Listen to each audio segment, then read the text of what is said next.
اے ہمدم دیرینا، تم تو بڑے نڈر تھے، تم ماں باپ سے بھی نہیں ڈرتے تھے، تم کسی ناگہانی آفت سے کبھی خوفزدہ نہیں ہوتے تھے، تم بڑے حوصلے والے تھے، مگر آج تم اپنے سائے سے ڈر رہے ہو، تم اپنی اولاد سے خوفزدہ ہو۔ تمہارے بچوں نے تمہیں کس اذیت سے گزارا ہے، بے خوف دل میں خوف کا پیدا ہونا عجب ہے، یہ بڑا انتشار ہے۔ بزرگوں سے کی گئی گستاخیوں کی سزا گستاخ بچوں کی شکل میں ملتی ہے، بے ادب اور گستاخ اولاد والدین کو ریزہ ریزہ کر دیتی ہے۔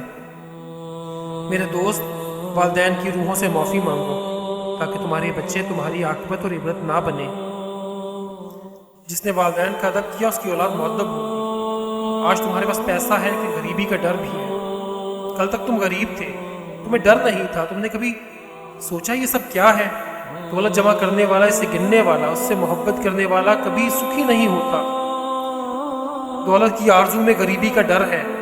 غریب کو غریب ہونے کا ڈر نہیں ہوتا، اس کو امید ہوتی ہے کہ کبھی بھلے دن آئیں گے۔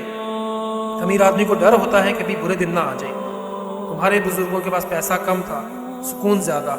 تمہارے پاس پیسہ زیادہ ہے، سکون نہیں ہے۔ شاید سکون امیر ہونے کی آرزو سے نجات پانے ہی میں ملتا ہے۔ تم نے اس بات کو اچھی طرح سمجھ لیا ہوگا کہ دولت کبھی کسی کو سکون نہیں دیتی۔ دولت کی افادیت ہی پیسے خرچ کرنے میں ہے، اور خرچ کرنے سے یہ کم ہو جاتی ہے۔ گویا دولت کی افادیت ہی اس کے کم ہونے میں ہے۔ دولت جمع رہے تو اس کی افادیت ہی نہیں ہے۔ دولت مند کنجوس اور بخیل ہو جاتا ہے، وہ دراصل کسی اور کے مال کی حفاظت پر مامور ہے، اور یہ مال اس کے لواحقین کی وراثت ہے۔ دولت کی تمنا، اس کا حصول، اس کا ارتکاز سب انتشار کے ابواب ہیں۔ یہ ضروری نہیں کہ غریب سکون میں ہو، لیکن یہ ضروری ہے کہ دولت مند سکون سے محروم ہوگا۔ ہمدم، اپنی کمائی، جائز اور ناجائز کمائی، محروم انسانوں تک پہنچا کر اپنے لیے سکون کا اہتمام کرو۔ اگر تمنا حاصل سے زیادہ ہو تو اضطراب پیدا ہوگا، انتشار ہوگا، اور اگر حاصل تمنا سے زیادہ ہو تو سکون کا باعث بنے گا۔ کم آرزو والے انسان مطمئن رہتے ہیں۔ تم محبت بھی کرتے ہو، انسانوں سے نہیں، اشیاء سے۔ تمہیں کثرت عزیز ہے، تم آلائش سے، آرائش سے، آسائش سے اور زیبائش سے محبت کرتے ہو۔ تم فطری جذبات سے محروم ہو چکے ہو۔ تم اپنے مکان کو ہی سجاتے رہتے ہو، اس میں فانوس روشن کرتے ہو، اس میں چراغاں کرتے ہو، مگر تمہارے دل کی دنیا میں چراغاں نہیں ہے۔ مکان جگمگا رہے ہیں اور دل بجھے ہوئے ہیں۔ باہر کا چراغاں دل کا اندھیرا دور نہیں کر سکتا۔ یہ روشنیاں کیا ہیں جبکہ اتنا اندھیرا ہے؟ یہ محفلیں کیا ہیں جبکہ روح کے اندر تنہائی چیختی رہتی ہے؟ یہ انتشار کیا ہے؟ سب منتشر ہے۔ ایک دوسرے کے پاس رہنے والے ایک دوسرے سے ناشناس کیوں ہیں؟ کیا کوئی کسی کو نہیں جانتا؟ کیا کوئی کسی کے دل کے قریب نہیں؟ کیا کوئی کسی کے اندر نہیں جھانکتا؟ کیا سارے ہی سب سے اجنبی ہیں؟ کیا سارے اپنے آپ سے بیگانہ ہیں؟ کیا انجمن صرف تنہائی کا میلہ ہے؟ کہوں کے شور میں کوئی سسکیاں نہیں سنتا؟ کیا ہنستے ہوئے چہرے سب نکلی ہیں، سب لبادے ہیں ہمدم؟ تم کون سی دنیا میں رہتے ہو جہاں بھیڑ ہے اور تنہائی ہے، جہاں آرزوؤں کے طوفان میں لوگ ایک دوسرے سے بچھڑ گئے ہیں؟ کیا سب لوگ سب کی تلاش میں ہیں؟ کیا کوئی کسی کی تلاش میں نہیں؟ تم کس فکر میں سرگرداں ہو؟ تم ہمہ وقت مصروف کیوں ہو؟ تمہیں کیا ہو گیا ہے؟ تمہارے پاس وقت نہیں؟ کیا تم نے زندگی بیچ دی ہے اور اب تمہارے پاس اس سے حاصل ہونے والا مال خرچ کرنے کا بھی وقت نہیں؟ تم نے مکان بنایا اور اس میں رہنے کا وقت نہیں تمہارے پاس۔ تم نے خوشی حاصل کرنے کے لیے دل بیچ دیا، اور اب خوشی کیسے محسوس کرو گے؟ تمہارے پاس آسانیاں ہیں لیکن دل ہی نہیں۔ تم مشین بن گئے ہو، ہمہ وقت مصروف، جذبوں سے عاری، غم اور خوشی سے لا تعلق، سب سے بیگانہ، اپنے آپ سے بھی بیگانہ۔ یہ کیا انتشار ہے؟ یہ کس جرم کی سزا ہے؟ بے کیف زندگی، بے جان حرکات، بے سمت سفر، بے ایمانی تگ و دو، بے نام منزلیں، بے امام مسافرت، بے حضور قلب، بے نور دیدے، بے شعور الجھنے، بے سبب اندیشے، بے وجہ دھڑکے، بے نصیب کوششیں اور بے لگام وحشتیں۔ یہ دنیا کہاں جا رہی ہے؟ کچھ تم ہی بتاؤ۔ یہ سب لوگ کہاں سے آ رہے ہیں؟ کدھر کو جا رہے ہیں؟ آوازیں ہی آوازیں ہیں اور کچھ سنائی نہیں دیتا۔ بھیڑ ہی بھیڑ ہے اور کچھ دکھائی نہیں دیتا۔ آنا اور جانا، جانا اور آنا، یہ سب کیوں ہے؟ انسان کماتا ہے تاکہ زندہ رہے، اور زندہ رہتا ہے تاکہ کماتا رہے۔ یہ کیا ہے؟ تم اس جہان رنگ و بو میں کیسے گزر کر رہے ہو؟ تم نے شاید سوچنا چھوڑ دیا ہے۔ اچھا کیا۔ سوچنا بہت بڑی بیماری ہے، ایسی بیماری جس کا علاج نہیں ہے۔ سوچنے والے کو کبھی رات کو سورج نظر آتا ہے، کبھی دن کو تارے نظر آتے ہیں۔ وہ ہر شے کو ایک اور زاویے سے دیکھتا ہے۔ سوچنے والا الفاظ کے معنی ہی نہیں، معنی کے چہرے بھی دیکھتا ہے، اور پھر چہروں سے محو کلام ہوتا ہے۔ چہرے کے معنی اور معنی کے چہرے، عجب بات ہے، لیکن یہ کوئی بات نہیں۔ سوچنے والوں کی دنیا دنیا والوں کی سوچ سے الگ ہے۔ سوچنا اور ہر وقت کا سوچنا ہلاکت ہے۔ تم نے اچھا کیا کہ تم سوچ سے نکل گئے، اب تم عمل ہی عمل ہو، بے وجہ اور بے نتیجہ عمل۔ لیکن تم مصروف ہو۔ شاید تم مصروف رہنے کو کامیابی سمجھتے ہو۔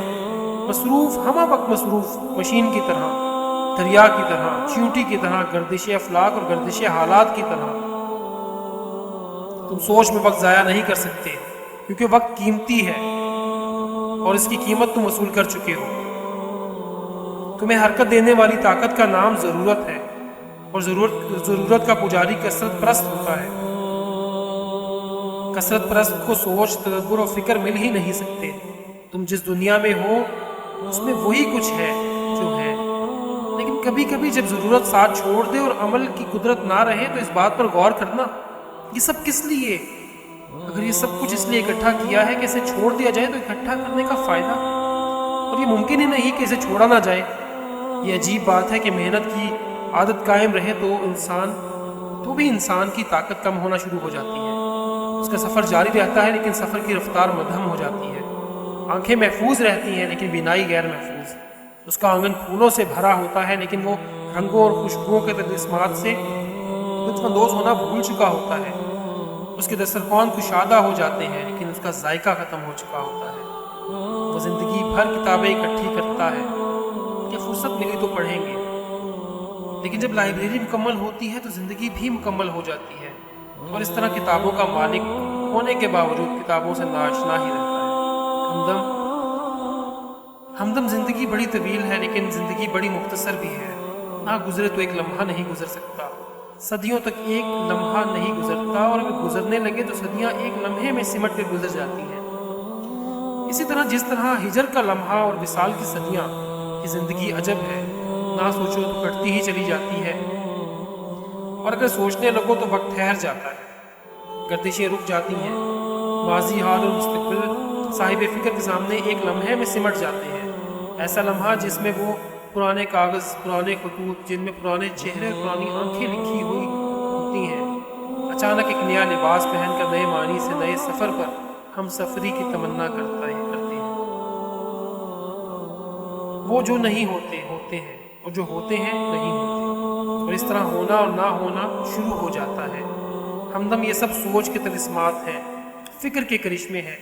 تمہاری دنیا سے دور، تمہارے جہان سے الگ، تمہارے زمانے میں لیکن تمہارے زمانے سے باہر، تمہارے شب و روز میں حاصل اور محرومی ہے، لیکن صاحبان فکر کے ہاں نہ سود ہے نہ زیاں ہے۔ وہاں مسلسل خلش ہے، مسلسل تپش ہے، مدام آتش۔ اس لیے تم اپنے سفر پر گامزن رہو، تم اپنے شب و روز کو پریشان نہ کرو، تم کماتے جاؤ، کھاتے جاؤ، کھاتے جاؤ اور کماتے جاؤ، ہمیشہ ہمیشہ کے لیے۔ تمہارے آنگن میں پھول کھلے، تمہارے مکانوں میں چراغاں رہے، تمہارے شہروں میں میلے قائم رہے، اور تمہارا دل کی بات بس دل ہی میں رہنے دو۔ آیا تھا جس کی نگاہوں پہ عالم اسرار، اسے خبر نہ ہوئی کیا ہوا پسے دیوار۔ یہ کیا غضب کہ مجھے دعوت سفر دے کر کڑکتی دھوپ میں آنکھیں چرا گئے اشجار۔ وہاں ہوئی ہے مسخر خلا کی پنہائی، یہاں دھری ہے ابھی تک مزار پر دستار۔ میں کتنی صدیوں سے اس انتظار میں گم ہوں، الہی اب تو مسیحا کو آسمان سے اتار۔ وہ جس نے توڑ دیا جام آرزو واصف، اسی کے نام سے منسوب ہے میرے اشعار۔